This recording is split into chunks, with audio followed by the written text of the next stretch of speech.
One of the big back and forth moments between you and Senator Marco Rubio was on immigration. Many people said you scored some points against Marco Rubio there.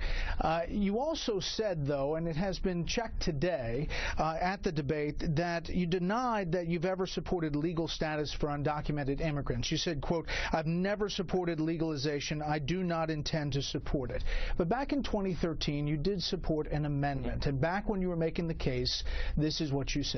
I don't want immigration reform to fail. I want immigration reform to pass. And so I would urge people of good faith on both sides of the aisle, if the objective is to pass common sense immigration reform that secures the borders, that improves legal immigration, and that allows those who are here illegally to come in out of the shadows, then we should look for areas of bipartisan agreement and compromise to come together. Now, that amendment would have allowed undocumented immigrants to remain in the U.S. permanently and obtain legal status. So how do you square that circle? Actually, Brett, it wouldn't have. What was happening there is that was the battle over the Gang of Eight, the Rubio-Schumer amnesty bill, which was a massive amnesty bill proposed by Senator Rubio, by Chuck Schumer, and Barack Obama. And I was leading the fight against amnesty. I was standing shoulder to shoulder with Jeff Sessions. I was standing shoulder to shoulder with Steve King, leading the fight to secure the borders. And what I did, that particular amendment, was an amendment I introduced to remove citizenship, to say those who are here illegally shall be permanently ineligible for citizenship. Now, the fact that I introduced an amendment to remove part of the Gang of Eight bill doesn't mean I support the rest of the Gang of Eight bill. The Gang of Eight bill was a mess. It was a terrible bill. Well, wait a second, and what Senator, the Rubio campaign is trying to claim is, well, gosh.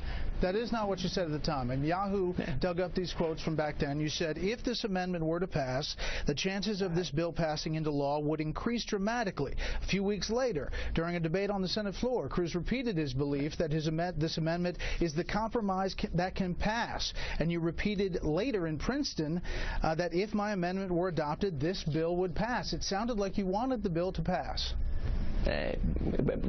Of course I wanted the bill to pass, my amendment to pass. What my amendment did is take citizenship off the table, but it doesn't mean it doesn't mean that I supported the other aspects of the bill, which was a terrible.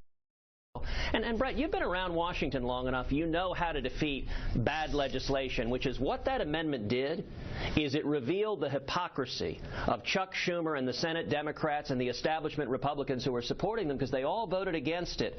And listen, I'll give you the simplest proof why this notion that my fighting amnesty somehow made me a supporter of amnesty. Jeff Sessions voted with me on my amendment to eliminate citizenship. Now, is anyone remotely suggesting that Jeff Sessions supports amnesty? Of course not. Of course not. We were fighting side by side to defeat Marco Rubio's amnesty, and we succeeded. We defeated it. The problem, though, is that at the time, you were telling people like Byron York with the Washington Examiner that this was not a poison pill. You told them my objective was not to kill immigration reform. You said you wanted it to pass at the time. So my question to you is, looking back at what you said then and what you're saying now, which one should people believe? What the amendments I introduced, and I introduced 5 amendments, a whole series of amendments, what they did is they illustrated the hypocrisy of the Democrats. They showed that it was a partisan effort, and they succeeded in defeating the Rubio-Schumer amnesty bill.